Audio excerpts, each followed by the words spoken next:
क्योंकि सास भी कही बहू थी कि आने वाले एपिसोड में आप देखेंगे कि परी रणविजय से मिलती है। तो रणविजय बोलता है तुम एक काम करो, अपने पापा से 60-70 लाख मांग लो, उसको मैं अपना स्टॉक मार्केट में लगाऊंगा और उस इंटरेस्ट से हम अपना मजे करेंगे। वो बोलती है तुम्हारा दिमाग ख़राब हो चुका है, मैं पापा के पास में जाऊँ और 60-70 लाख मांगूँ, ये सब नहीं होने वाला। मैंने तो कुछ और ही सोच के रखा है। मैंने तो सोचा जो प्रॉपर्टी मिलने वाली है उसे मैं बेच दूंगी और उससे हम करोड़ों मिल जाएंगे, फिर हम फॉरेन में सेट हो जाएंगे। ये सुनकर रणविजय बहुत ज़्यादा खुश हो जाता है, बोलता है कि मेरी तो किस्मत चमकने वाली है। फिर परी घर पर आती है तो नैना से बोलती है आंटी अच्छा हो पापा ने मेरी ये प्रॉपर्टी नाम कर दी, अब मैं सिक्योर हो गई हूँ। नैना बोलती है हाँ तुम्हें कितने अच्छे पापा मिले हैं, हर पापा अपनी बेटी से प्यार करते हैं और वो चाहते हैं कि हाँ तुम्हारा भी फ्यूचर सिक्योर हो जाए, इसलिए उन्होंने ऐसा किया। परी बोलती नहीं, मैं तो ये प्रॉपर्टी को बेच दूँगी और फटाफट पैसे लेके अच्छे से सेटल हो जाऊँगी कहीं पर। नैना ये बात सुनकर खुश हो जाती है। ये बात तुलसी भी सुन लेती है बाहर से, तो वो शौक में रहती है कि परी ये प्रॉपर्टी बेचने वाली है। वो किचन में काम करती है तो उसे यही सारी बातें याद आती हैं, जिससे उसका हाथ जल जाता है। फिर ऋतिक आता है, बोलता है माँ आपका ध्यान कहाँ था? तो तुलसी बोलती है कि परी वो प्रॉपर्टी बेचने वाली है और मेरा दिमाग नहीं काम कर रहा है कि मैं क्या करूँ।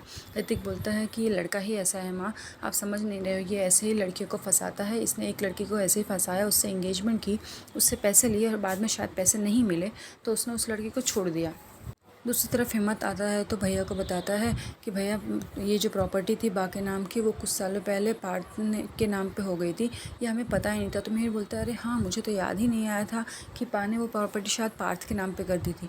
तो वो फिर वहाँ पे करण को फ़ोन करता है और बोलता है कि पार्थ के साथ में तुम यहाँ पर आ जाओ, मुझे बहुत ज़रूरी बात करनी है।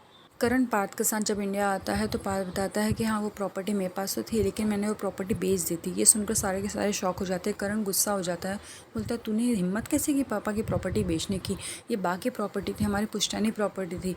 पार्थ बोलता है मुझे पापा पैसों की ज़रूरत थी इसलिए मैंने बेच दी। तो करण गुस्सा करता है तुझे पैसे की ज़रूरत थी तो मुझे नहीं बोल सकता था।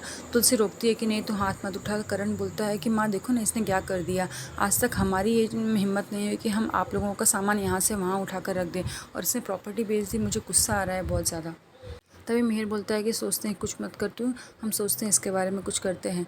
तभी वो रजिस्ट्रार ऑफिस से पता चलता है कि ये प्रॉपर्टी किसी अग्रवाल्स को भेजा गया है। वो पार्थ बोलता है कि हाँ वो अग्रवाल्स को मैं बचपन में मिला था, फिर मैं जब बड़ा हुआ तो मैं उनसे मिला तो मुझे वो प्रॉपर्टी अच्छी लगी और मैंने उनसे बेच दी। तो मिहिर बोलता है कि अग्रवाल्स के बारे में पता लगा और उन्हें घर पे बुलाओ। तो वकील बोलता है कि हाँ वो इस टाइम मुंबई में ही है तो वो आ जाएंगे यहाँ पे मिलने के लिए। ये अग्रवाल्स कोई और नहीं पार्वती और ओम रहते हैं, जिसे देखकर तुलसी बहुत ज़्यादा खुश हो जाती है। पार्वती बोलती है कि अगर तुलसी के घर का दिया बुझ रहा हो तो पार्वती को तो आना ही है। पार्वती को मिलकर तुलसी बहुत ज़्यादा खुश हो जाती है। जब पार्वती और ओम घर पर आते हैं तो पार्वती और ओम का पता चलता है कि उनकी सालगिरह आने वाली है, 36वीं सालगिरह। तो तुलसी बोलती है अब तो ये सालगिरह तुम हमारे यहाँ पर ही मनाओगे। वो बोलती है कि नहीं मैं ऐसा नहीं करूँगी, मैं तुम पर बोझ नहीं बनना चाहती हूँ।